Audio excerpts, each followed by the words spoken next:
My name is मोहित मालविया और मैं यहाँ पे एक इम्पॉर्टेंट वीडियो लेकर आ रहा हूँ आपके सामने जो है जीएसटी प्रोसीजरल पार्ट से रिलेटेड।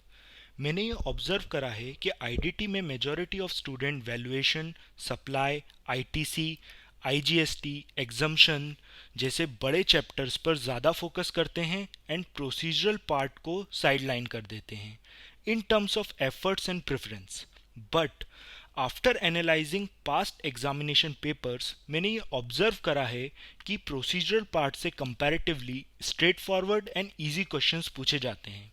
तो मेरा फोकस इस वीडियो में इन 10 टॉपिक्स पर रहेगा और मैं ये ट्राई करूँगा कि इन टॉपिक्स को आपको क्विकली एंड इफ़ेक्टिव वे में रिवाइज करवा सकूँ। ये वीडियो स्मॉल पार्ट में रहेगा बिकॉज मुझे ये फीडबैक मिला है कि स्टूडेंट्स का अभी बड़े वीडियोस देखने का कोई मूड नहीं है, तो इसलिए मैं ये वीडियो स्मॉल पार्ट्स में इशू करूँगा। ये वीडियो सीए, सीएस, सीए में तीनों के लिए फ्रूटफुल रहेगा और ये जो डॉक्यूमेंट मैं यहाँ पे यूज़ करने वाला हूँ वो मैं डिस्क्रिप्शन बॉक्स में अवेलेबल करवा दूंगा, आप वहाँ से इसे इजीली डाउनलोड कर पाएंगे। तो ये जो 10 टॉपिक्स हैं, assessments and audits, returns, job works, e way bill, accounts and records, appeals and revisions, offences and penalties, advance ruling, refund, inspection, search and seizures, demand and recovery. अब इन एक बार मैं आपको पीडीएफ का ओवरव्यू दे देता हूँ जो मैं डिस्कस करने वाला हूँ, तो आपको समझ में आएगा कि अपना पैटर्न क्या रहेगा। सबसे पहले चैप्टर है असेसमेंट एंड ऑडिट जो अपन इस वीडियो में कवर करने वाले हैं। इसके बाद है टाइप्स ऑफ ऑडिट्स। इसके बाद मैंने बात करी है रिटर्न्स की। रिटर्न्स के बाद बात करी है नोट्स रिगार्डिंग रिटर्न्स। इसके बाद जॉब वर्क प्रोसेस पूरा डिस्कस करा है और एक ही पेज में आपको पूरा जॉब वर्क कंप्लीट मिलेगा। इसके बाद मैंने ई-वे बिल से रिलेटेड बात करी है। इसके बाद e-way bill, accounts and records. इसके बाद अपील एंड रिवीजन का चार्ट अपन खुद फुलफिल करेंगे यहाँ पे लाइव क्लास में। प्लस मोस्ट इम्पॉर्टेंट जो बच्चों को सबसे ज़्यादा डिफ़िकल्टी होती है, ऑफेंसेस एंड पेनल्टीज़, उसको मैंने एक बहुत ईजिली वे में कंपाइल करने की कोशिश करी है जिसे आप यहाँ पे समझ पाएंगे। ये स्पेसेस इसलिए खाली हैं क्योंकि जब मैं क्लासेस में पढ़ाऊँगा तब मैं वहाँ पे पिक्टोरियल चार्ट्स के थ्रू इसको एक्सप्लेन करने की कोशिश करूँगा।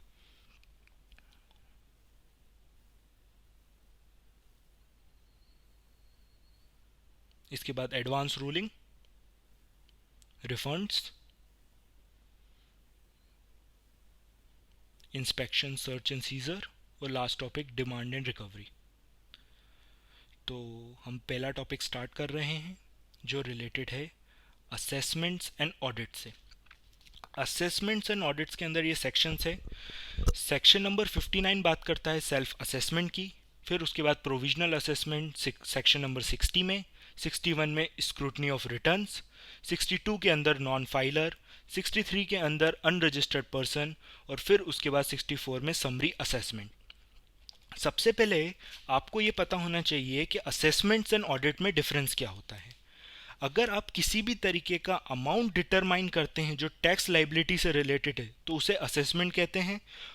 Audit examination of records, returns and other documents होता है जो section number 65 and 66 and section number 35 के अंदर कंसीडर करा जाता है, जो हम नेक्स्ट स्लाइड में पढ़ेंगे। तो सबसे पहले मैं बात करता हूँ सेल्फ असेसमेंट की। सेल्फ असेसमेंट वो होता है जो अपन 3B में करते हैं। 3B के अंदर जो अमाउंट अपन टैक्स लाइबिलिटी का बताते हैं वो सेल्फ असेसमेंट टैक्स बोला जाता है।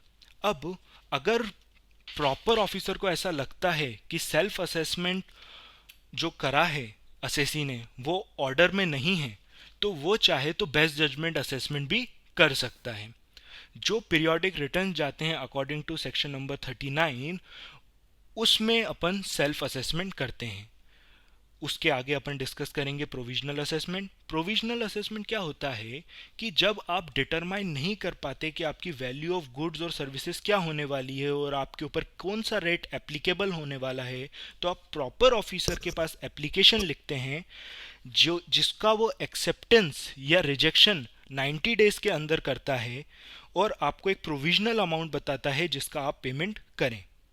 वो चाहे तो आपसे 25% of the value of the amount तक का बॉन्ड भी साइन करवा सकता है, लेकिन जैसे ही उसने प्रोविजनल असेसमेंट का ऑर्डर दिया उसके बाद उसको 6 मंथ के अंदर फाइनल असेसमेंट ऑर्डर करना पड़ता है।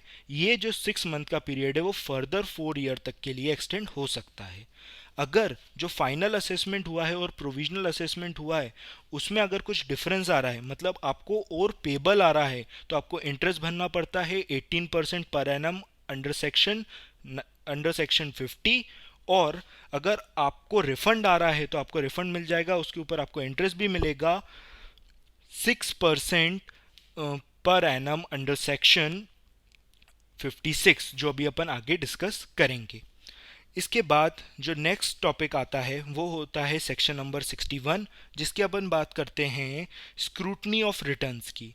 स्क्रूटनी ऑफ रिटर्न्स की मैं जब बात करने जाता हूँ वो आता है फॉर्म जीएसटी असेसमेंट 10 के अंदर। जब प्रॉपर ऑफिसर आपको सिलेक्ट करता है कि हमें आपकी स्क्रूटनी करनी है, वो किसी भी बेसिस पे सिलेक्ट कर सकता है कि उसको कोई सा अनऑथोराइज ट्रांजैक्शन लग रहा है या आपके ट्रांजैक्शन नॉर्मल बिजनेस में जैसे ट्रांजैक्शन होने चाहिए वैसे, मतलब अनयूजुअल ट्रांजैक्शंस हैं आपके, तो वो आपको नोटिस दे सकता है। आप उस नोटिस का एक्सप्लेनेशन दे सकते हैं 30 दिन के अंदर। अब ऑफिसर पे डिपेंड करता है कि वो सेटिस्फाई होता है कि नहीं होता है। अगर वो सेटिस्फाई होता है तो वेल एंड गुड, अगर वो सेटिस्फाई नहीं होता है तो वो 3 तरीके से आपके ऊपर एक्शन ले सकता है।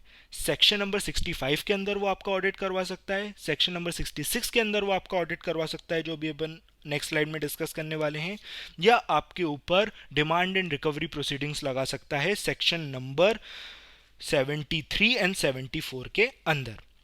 ठीक है, तो अभी अपन ने क्या डिस्कस करा, 59, 60 प्रोविजनल असेसमेंट।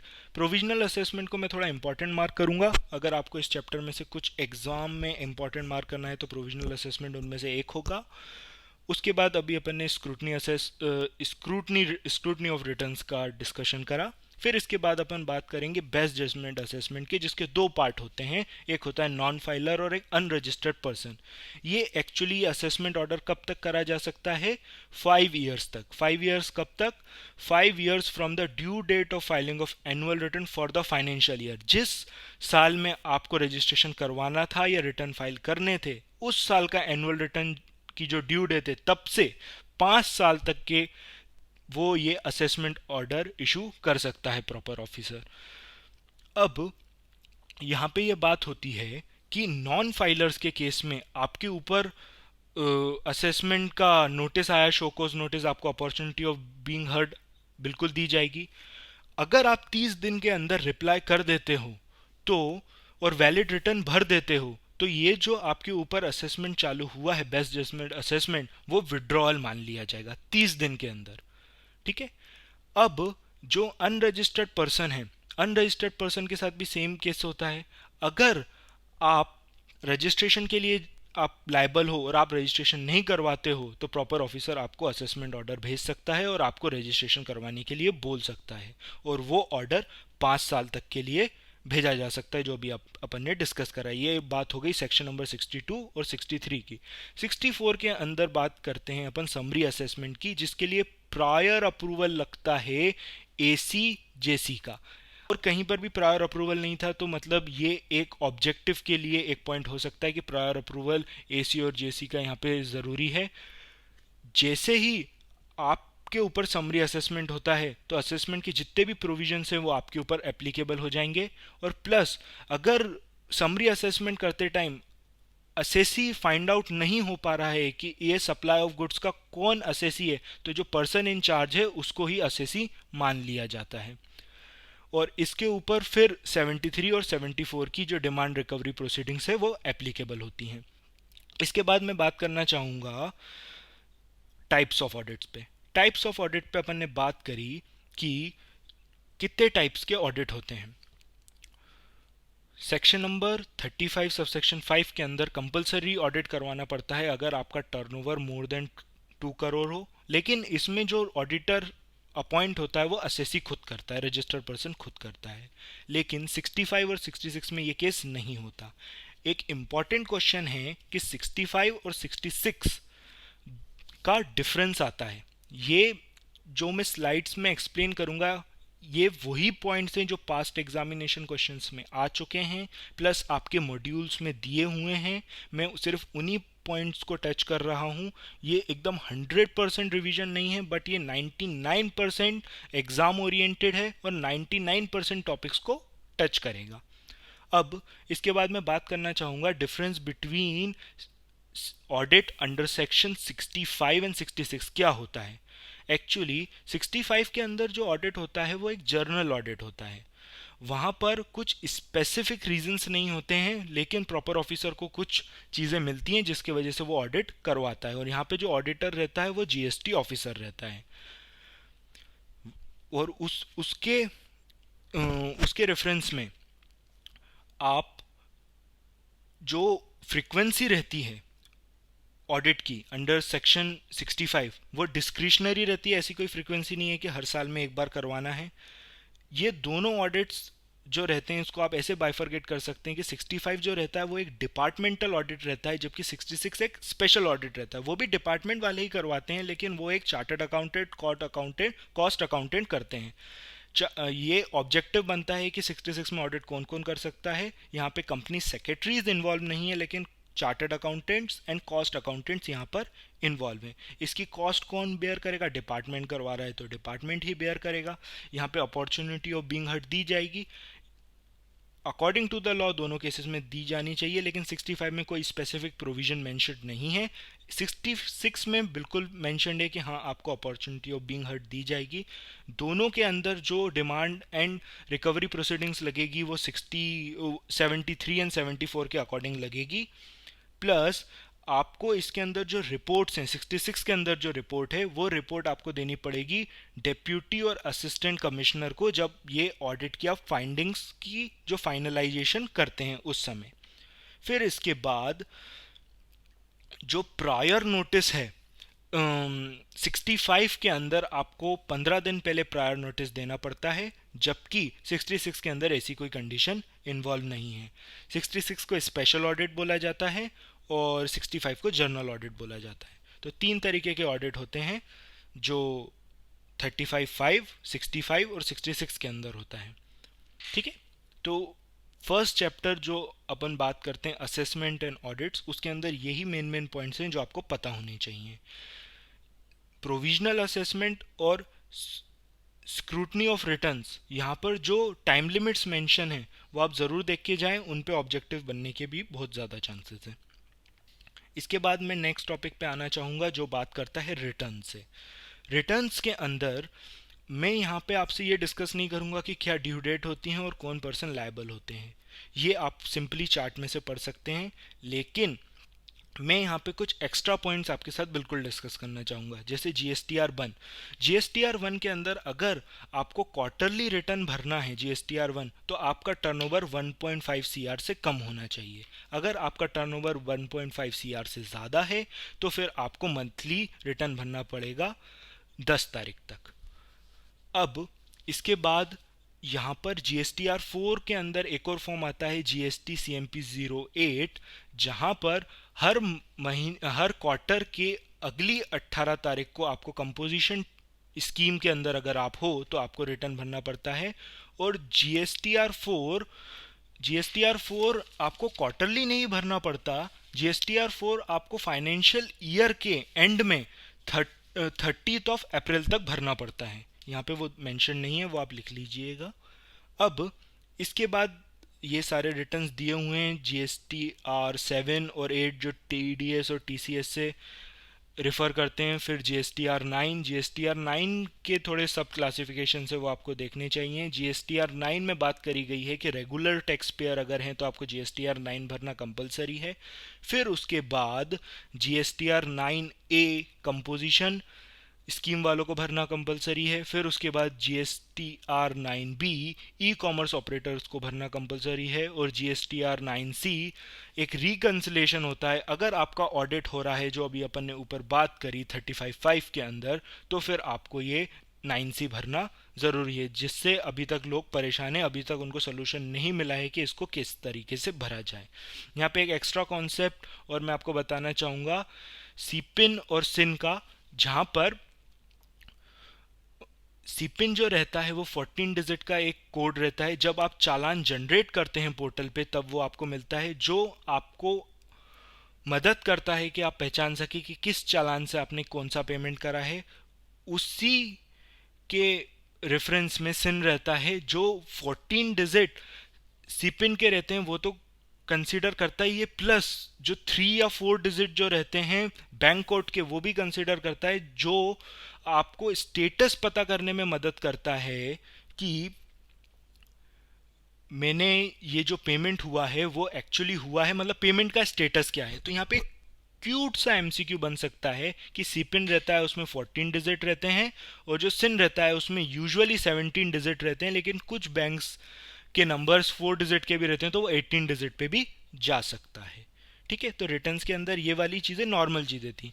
अब सबको पता है कि GSTR 3 क्या होता है, 3B क्या होता है, 4 अपन परचेज के केस में बनते हैं जो अभी बंद है।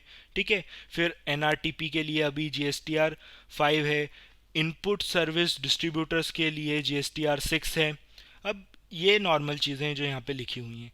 अब यहाँ पे आप देखिए कि GSTR 1, GSTR 2, GSTR 3 और ये GSTR 9 के केसेस में यहाँ पे सब जगह लिखा है ऑल रजिस्टर्ड पर्सन, लेकिन यहाँ पे कुछ एक्सेप्शंस है। मैं ये नीचे वाले पॉइंट में डिस्कस करना चाहूँगा। सबसे पहले आप बताइए कि कितने तरीके के रजिस्टर्ड पर्सन हो सकते हैं। एक होता है OIDAR, जैसे नेटफ्लिक्स हुआ। उसके बाद अपन बात करते हैं कंपोजिशन स्कीम में कोई हो, NRTP, ISD, TDS के लिए कोई रजिस्टर हुआ है, TCS के लिए कोई रजिस्टर्ड हुआ है, कैजुअल टैक्सेबल पर्सन, और एनुअल रिटर्न के केसेस में मतलब जिसका टर्नओवर 2 करोड़ से कम है। अगर आपका टर्नओवर ज़्यादा है तो फिर आपको 9B भरना है, 9C भी भरना है, लेकिन आपका टर्नओवर अगर 2 करोड़ से कम है तो वो यहाँ पे मेंशन करा है। तो मैंने इसको बहुत अच्छे से प्रेजेंट करा है कि OIDR से लेके TCS तक, ये देखिए रेड लाइन, इतने लोगों को GSTR 2 और 3 भी भरने की ज़रूरत नहीं होती, क्योंकि इनके लिए स्पेसिफिक फॉर्म्स दिए हुए हैं। उसी तरह कंपोजिशन से लेके TCS वालों को GSTR 1 भरने की ज़रूरत नहीं होती। उसी तरीके से NRTP से लेके एनुअल रिटर्न जिनका टर्नओवर 2 करोड़ से कम है उनको GSTR 9 भरने की ज़रूरत नहीं होती। ये यहाँ पे मैंने बहुत अच्छे से प्रेजेंट करा हुआ है। इसके ऊपर 100% ऑब्जेक्टिव बनने के चांसेस है, तो आप प्लीज़ इस पॉइंट को मिस ना करिएगा। एक बार फिर देख लीजिए। अब मैं नेक्स्ट टॉपिक की बात करना चाहूँगा। नेक्स्ट टॉपिक है लेट फीस का। लेट फीस सबको पता है कि जर्नली कभी वेव हो जाती है, कभी नहीं होती। अभी नोटिफिकेशन आया था कि बहुत टाइम तक के लिए वेव हो गई है, लेकिन हम जनरल रूल पढ़ रहे हैं, स्पेसिफिक एग्जाम्पशंस को अभी कंसिडर नहीं कर रहे हैं। जनरल रूल ये है कि अगर आपका नील का रिटर्न है तो आपको पर डे 20 रुपये की लेट फीस लगेगी। अगर CGST और SGST आपकी इंटर स्टेट आ रही है तो 10-10 रुपये, और IGST आ रही है तो 20 रुपये। उसी तरीके से पर डे 50 रुपये की लेट फीस लगती है नॉर्मल केस में, अगर आपका नील का रिटर्न नहीं है तो। ये मैक्सिमम जा सकती है 5,000 रुपये तक ईच केस में। ठीक है, अब जैसे मैंने ऊपर बात करी GSTR 9 की, GSTR 9 की लेट फीस भी होती है, वो होती है 200 रुपये पर डे, लेकिन वो मैक्सिमम जा सकती है 0.25% ऑफ टर्नओवर इन स्टेट तक के लिए। ठीक है, तो ये आप देख लीजिए। अभी अपन ने 2 टॉपिक खत्म कर दिए हैं, असेसमेंट्स एंड ऑडिट्स, और दूसरा टॉपिक था रिटर्न्स। अब इसके बाद अपन आ रहे हैं जॉब वर्क पे। रिटर्न्स में एक टॉपिक रह गया कि रिटर्न्स कौन कौन भर सकता है, इसके ऊपर भी एक ऑब्जेक्टिव बन सकता है। एक्चुअली रिटर्न्स एक तो आप खुद भर सकते हो, एक आपका है ना रिप्रेजेंटेटिव भर सकता है जो CAs वगैरह रहते हैं, और एक और कॉन्सेप्ट होता है जो बहुत से लोगों को नहीं पता होता, वो होता है फैसिलिटी सेंटर। फैसिलिटी सेंटर ये बात करता है कि जिन सप्लायर्स या जिन लोगों के पास डिजिटलाइजेशन की इक्विपमेंट्स और अपॉर्चुनिटी अवेलेबल नहीं है, वो फैसिलिटी सेंटर को अपने रिटर्न्स फिजिकल फॉर्म में भेज सकते हैं। वो ये रिटर्न्स फिर अपलोड कर देते हैं पोर्टल पे। तो ये एक एमसीक्यू बन सकता है कि कितने तरीके से एक असेसी अपने रिटर्न्स भर सकता है। तो 3 तरीके हो गए, खुद, ऑथोराइज रिप्रेजेंटेटिव के साथ, और तीसरा फैसिलिटी सेंटर के साथ। ठीक है। अब इसके बाद मैं बात करना चाहूँगा जॉब वर्कर की। जॉब वर्कर की मैं बात करूँगा तो यहाँ पे सेक्शन नंबर 19 और सेक्शन नंबर 143 ट्रिगर होता है। यहाँ पे अगर मैं बात करना चाहूँ तो आप प्रिंसिपल जब जॉब वर्कर को कुछ भेजता है, या जॉब वर्कर फिर किसी दूसरे जॉब वर्कर को कुछ भेजता है, तो तब वहाँ पे जीएसटी नहीं लगता। मतलब यहाँ पे मेन कॉन्सेप्ट ये चलेगा, आप एंड यूजर को क्या बेच रहे हो, और तभी उसके ऊपर टैक्स अप्लाई होगा जर्नली। ठीक है। इसके साथ यहाँ पे कुछ कॉन्सेप्ट्स भी हैं। जो ये होता है कि प्रिंसिपल जो रहता है, जो जॉब वर्कर को काम देता है, वो मेनली रिस्पॉन्सिबल होता है कि सारे डॉक्यूमेंट्स मेंटेन करने के लिए और सारे कंप्लाइंस करने के लिए। ठीक है। अब इसके बाद मैं बात करना चाहूँगा कि जॉब वर्कर को क्या जीएसटी नंबर लेना कंपलसरी होता है। First of all, job worker का खुद टर्नओवर देखा जाता है, और उसके टर्नओवर में वो चीज़ें इंक्लूड नहीं करी जाती जो वो जॉब वर्क कर रहा है, और वो जॉब वर्कर से ही डायरेक्टली बायर को भेज रहा है। ये अभी अपन डिस्कस करेंगे। अगर जॉब वर्कर कुछ डायरेक्टली बायर को बेच रहा है, तो ये जो सप्लाई है वो प्रिंसिपल के अंदर काउंट होती है, ना कि जॉब वर्कर के अंदर। इसके ऊपर एक्सप्लेनेशन दिया हुआ है सेक्शन नंबर 22 के अंदर। अब इसके बाद मैं बात करना चाहूँगा कि जो जॉब वर्कर रहता है, अगर आपने उसको गुड्स भेजे हैं जॉब वर्क के लिए, तो कितने टाइम तक वो वापस आ जाने चाहिए।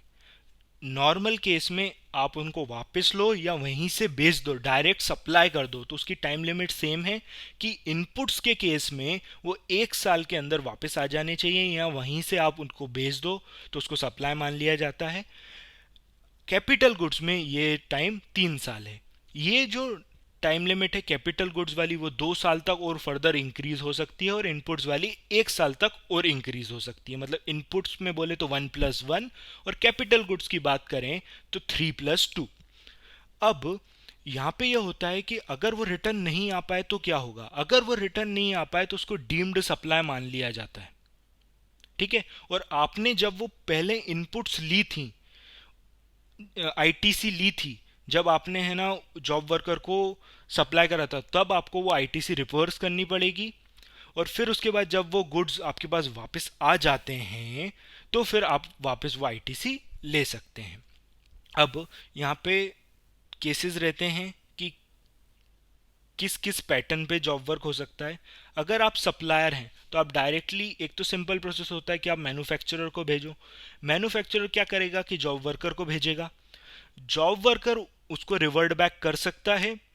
जॉब वर्कर रिवर्ट बैक करने की वजह उसको डायरेक्टली बायर को भी शेयर कर सकता है, और ऐसा भी हो सकता है कि जो सप्लायर है, सप्लायर डायरेक्टली किसी जॉब वर्कर को भेजे, जॉब वर्कर उसको फर्दर सप्लाई कर सकता है किसी और जॉब वर्कर के पास, और ना कि वो जॉब वर्कर चाहे तो डायरेक्टली मैन्युफैक्चरर को भी भेज सकता है। तो अभी तक अपन ने पॉइंट ये पढ़े कि जॉब वर्क होता क्या है। जॉब वर्क एक तरीके का प्रोसेस होता है, इंटरमीडिएटरी प्रोसेस, और उसके ऊपर कौन कौन सी एप्लीकेबिलिटी आती है। डॉक्यूमेंटेशन का ये ऑब्जेक्टिव बनता है कि डॉक्यूमेंटेशन और प्रॉपर रिकॉर्ड्स मेंटेन करने की रिस्पॉन्सिबिलिटी किसके पास होती है, वो प्रिंसिपल के पास होती है। ठीक है। अब यहाँ पर एक पॉइंट और आता है एडिशनल प्लेस ऑफ बिजनेस से रिलेटेड। अगर आपको जॉब वर्कर के यहाँ से अगर डायरेक्टली सप्लाई करना है, तो या तो आपका जॉब वर्कर रजिस्टर्ड होना चाहिए। अगर वो रजिस्टर्ड नहीं है तो आपको जो जॉब वर्कर का प्लेस है उसको अपने रजिस्ट्रेशन में एज अ एडिशनल प्लेस बताना ज़रूरी है। अगर आप उसको एडिशनल प्लेस नहीं बताएंगे तो आप वहाँ से डायरेक्टली सप्लाई नहीं कर सकते। ठीक है।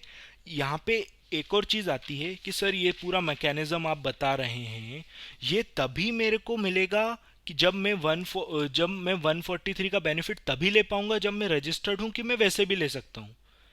ये सिंपल चीज़ है कि आपको अगर जीएसटी लॉ में कोई से सेक्शन का बेनिफिट लेना है तो आपको पहले रजिस्टर होना पड़ेगा। तो ये सिंपल चीज़ है कि benefit of the provision of section 143 of the CGST act which are applicable only to the registered person. If you are not registered, you will not get the benefit of section 143 processes. ठीक है। अब यहाँ पर है ना एक चीज़ और बात आती है जो अपना नेक्स्ट टॉपिक है कि ई वे बिल कैसे बनाया जाएगा। अब ई वे बिल के टॉपिक में अपन पढ़ेंगे कि अगर कोई सा भी ट्रांजैक्शन होता है जो जिसकी कंसाइनमेंट वैल्यू 50,000 रुपीज़ से एक्सीड करती है तो फिर आपको है ना ई वे बिल बनाना ज़रूरी होता है। और वो कोई भी बना सकता है, चाहे वो सप्लायर हो, मैन्युफैक्चरर हो या जॉब वर्कर हो, बना सकता है, डिपेंड्स अपॉन द मूवमेंट। लेकिन अब अगर इंटर स्टेट सप्लाई हो रहा है तो फिर ई वे बिल बनाना कंपलसरी होता है। ये यहाँ पे एक पॉइंट आता है। प्लस अब यहाँ पे मैं थोड़ी डॉक्यूमेंटेशन की बात कर लूँ कि आप सप्लायर से मैन्युफैक्चर भेज रहे हो और मैन्युफैक्चर जॉब वर्कर को भेज रहा है, जॉब वर्कर बायर को भेज रहा है, तो डॉक्यूमेंटेशन किस हिसाब से होगा। यहाँ पे मेन फोकस रहता है डिलीवरी चालान पे कि डिलीवरी चालान कितनी कॉपीज़ में जाता है और कैसे जाता है। मैं वन बाय वन आपके साथ है ना केसेस यहाँ पे डिस्कस करना चाहूँगा। पहला केस है कि जो प्रिंसिपल होता है, अगर प्रिंसिपल डायरेक्ट जॉब वर्कर को अगर कुछ भेज रहा है तो वो कौन सा डॉक्यूमेंट भेजेगा। वो ट्रिप्लिकेट कॉपी में डिलीवरी चालान भेजेगा। एक कॉपी वो खुद रखेगा और 2 कॉपी जॉब वर्कर को देगा। उसमें से एक कॉपी जॉब वर्कर जब उसका काम फिनिश हो जाएगा तो वो वापस मैन्युफैक्चरर को देगा और एक कॉपी खुद ही रख लेगा, मतलब प्रिंसिपल को देगा और एक कॉपी खुद रख लेगा। दूसरा केस ये आ सकता है कि एक जॉब वर्कर जब दूसरे जॉब वर्कर को भेजता है तो वो क्या कर सकता है, वो अपना नया डिलीवरी चालान इशू कर सकता है। प्लस वो जो पुराना डिलीवरी चालान मैन्युफैक्चरर की तरफ से आया है वो इंडोर्स कर सकता है नए जॉब वर्कर को। इसके अलावा एक केस ये बनता है कि जॉब वर्कर जब, अभी मैंने डिस्कस करा वही केस बनता है कि जॉब वर्कर मैन्युफैक्चरर को वापस दे रहा है तो वो एक कॉपी वापस कर देगा। फिर इसके बाद एक केस ये बनता है कि जॉब वर्कर के पास डायरेक्ट गुड्स आ रहे हैं सप्लायर के पास से, तो साथ में इनवॉइस भी आना ज़रूरी है। ठीक है। और फिर उसके बाद अगर जॉब वर्कर डायरेक्टली सेल कर रहा है बायर को मैन्युफैक्चरर यानी प्रिंसिपल के कहने पे, तो वहां पर इनवॉइस इशू होगा जो मैन्युफैक्चरर इशू करेगा। अब 143 के अंदर अपन ने बात करी कि आप ये सब चीज़ें कर रहे हो और सिर्फ रजिस्टर्ड पर्सन को ये बेनिफिट है, तो आपको इसका इंटीमेशन तो गवर्नमेंट को देना पड़ेगा। इसका इंटीमेशन दिया जाता है जीएसटी आईटीसी 04 फॉर्म के अंदर 143 सेक्शन के अकॉर्डिंग। ठीक है। अब एनुअली दिया जाता है। अब यहाँ पे एक दो पॉइंट्स और कंसीडर करने के रहते हैं। क्या होता है कि जैसे for example manufacture state A में है और जॉब वर्कर स्टेट बी में है, जो बायर है वो स्टेट सी में है। अब जो भी सेल होती है वो ऑब्वियसली इंटर स्टेट होगी, लेकिन यहाँ पे देखने लायक चीज़ ये है कि हम जॉब वर्कर का जो स्टेट है वो कभी कंसिडर नहीं करेंगे। हम कंसिडर करेंगे कि मैन्युफैक्चरर यानी प्रिंसिपल का क्या स्टेट है और बायर का क्या स्टेट है। अगर दोनों का स्टेट सेम है तो ये एक इंट्रा स्टेट सप्लाई हो जाएगी और इंटर स्टेट सप्लाई नहीं होगी। इससे फर्क नहीं पड़ता कि जो जॉब वर्कर है उसका स्टेट अलग है। अब यहाँ पे एक कॉन्सेप्ट और आता है कि कॉन्ट्रैक्ट के अंदर अगर लिखा हुआ है कि कुछ रिलेटेड मोल्ड्स एंड डाइज, मतलब ये एक वैल्यूएशन चैप्टर से कनेक्ट होता है, इसके ऊपर आपको एक क्लैरिफिकेशन भी है और अपना पास्ट एग्जामिनेशन क्वेश्चन भी है कि जॉब वर्कर के कॉन्ट्रैक्ट में लिखा हुआ है कि रिलेटेड इक्विपमेंट्स आप खरीदोगे और इसके अंदर लगाओगे, तो ये जो इक्विपमेंट्स की वैल्यू है वो जो सप्लाई की वैल्यू होती है उसमें ऐड होती है। लेकिन अगर कॉन्ट्रैक्ट में ऐसा लिखा हुआ है कि ये जो इक्विपमेंट में जो पार्ट्स लगने वाले हैं वो पार्ट्स मुझे प्रिंसिपल ही सप्लाई करेगा और फ्री ऑफ कॉस्ट सप्लाई करेगा, तो वो वैल्यू में ऐड नहीं होते। इसका प्लीज़ पास्ट एग्जामिनेशन क्वेश्चन देख लीजिएगा, ये बहुत इंपॉर्टेंट है। ठीक है। अभी मेजरली अपन ने 3 चैप्टर डिस्कस कर लिए हैं। आगे के जो टॉपिक्स हैं, जो ई वे बिल और ऑफेंसेस एंड पेनल्टीज और एडवांस रूलिंग से रिलेटेड हैं, जो मैंने पहले डिस्कस करे थे, वो नेक्स्ट वीडियो में कंटिन्यू होंगे। So thank you.